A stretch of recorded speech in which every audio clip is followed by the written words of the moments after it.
Здравствуйте. На телеканале «Новый век» программа «Вызов 112» в студии Эльвира Фазлиева. И сегодня мы расскажем, почему водитель «Лады» после аварии с участием 3 машин на улице Шмидта просто ушел с места происшествия. Вышел с машины, закрыл машину, пошел вперед, и все спокойно. Покажем, как в Нижнекамске после столкновения с бензовозом сгорел Volkswagen. А также хотел купить машину, но сам не понял, как стал жертвой мошенников. Пройдет год, два, три, вы все забудете. То же самое наступит на эти же грабли. Мужчина, прельщенный заманчивой ценой, лишился нескольких сотен тысяч рублей. Все это прямо сейчас. 3 автомобиля столкнулись на улице Шмидта в Казани. Удар был не сильный. Водитель «Лады Калина», едущий по главной дороге, сделал все, что мог, чтобы минимизировать последствия столкновения с выезжающей с парковки «Лады Веста». При этом по касательной задел еще один автомобиль. Оформление происшествия осложнилось тем, что предполагаемый виновник аварии, выезжающий с парковки и не пропустивший едущие по дороге автомобили, закрыл машину и, не торопясь, ушел с места ДТП. Водители других 2 машин быстро поняли, почему он это сделал. Вышел с машины, закрыл машину, пошел вперед, и все спокойно. Спокойной душой. Вон там пиво у него в машине. У него пиво в машине. Ты видел? Да ладно.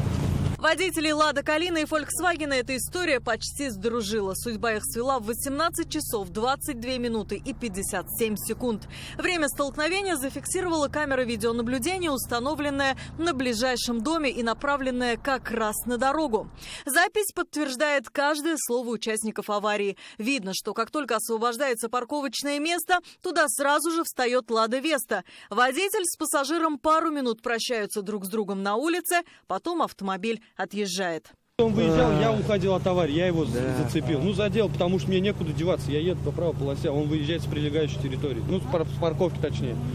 По сути, я ему уступать не должен. Он резко выехал, мне как пришлось, уходить от аварии. Я, получается, зацепил вот его Volkswagen Polo левой стороны. Наибольшие повреждения в этой аварии получил Volkswagen. У него содрана краска по всей правой стороне кузова и немного поврежден бампер. На «Ладе Веста» также только царапины. На записи с камеры наблюдения видно, как ее водитель сразу после столкновения не стал никому ничего объяснять, а просто ушел. Не убежал даже, просто спокойно ушел. Звонили мы ему, он брал трубки, я, говорит, выйду, говорит, сейчас, говорит, выйду.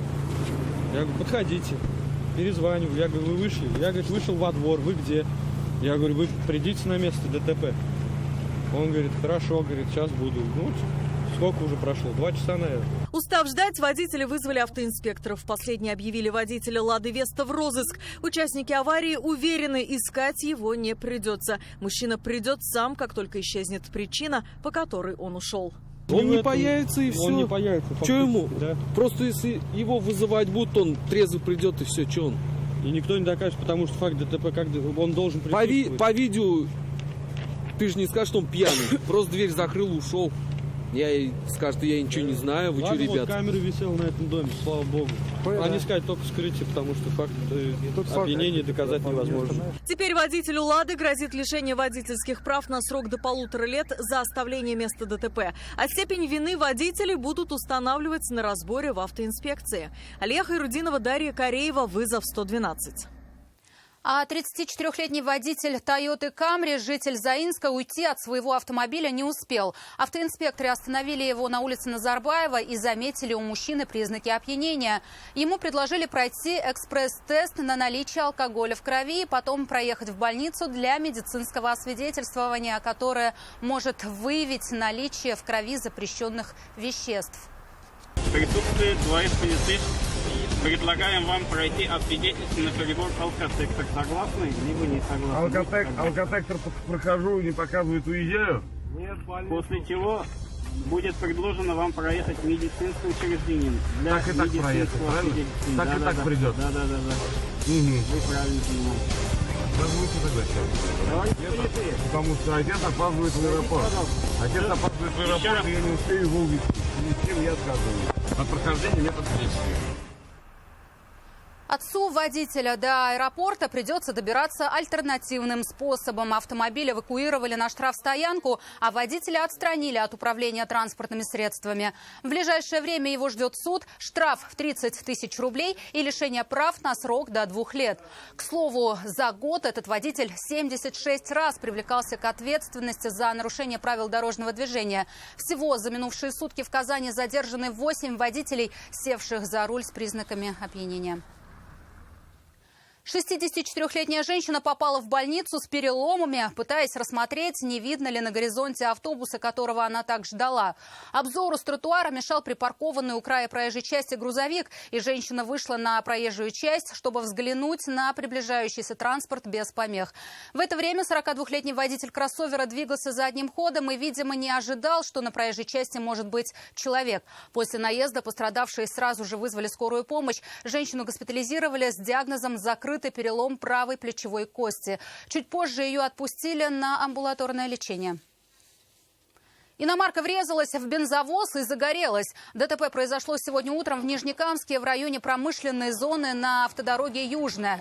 Очевидцами стали множество проезжающих мимо автомобилистов. Они рассказали, что Volkswagen Polo врезался в бензовоз, после чего загорелся. От цистерны иномарку оттащили самосвалом, и большой трагедии удалось не допустить. С огнем справились приехавшие на место пожарные. Все подробности случившегося сейчас устанавливаются.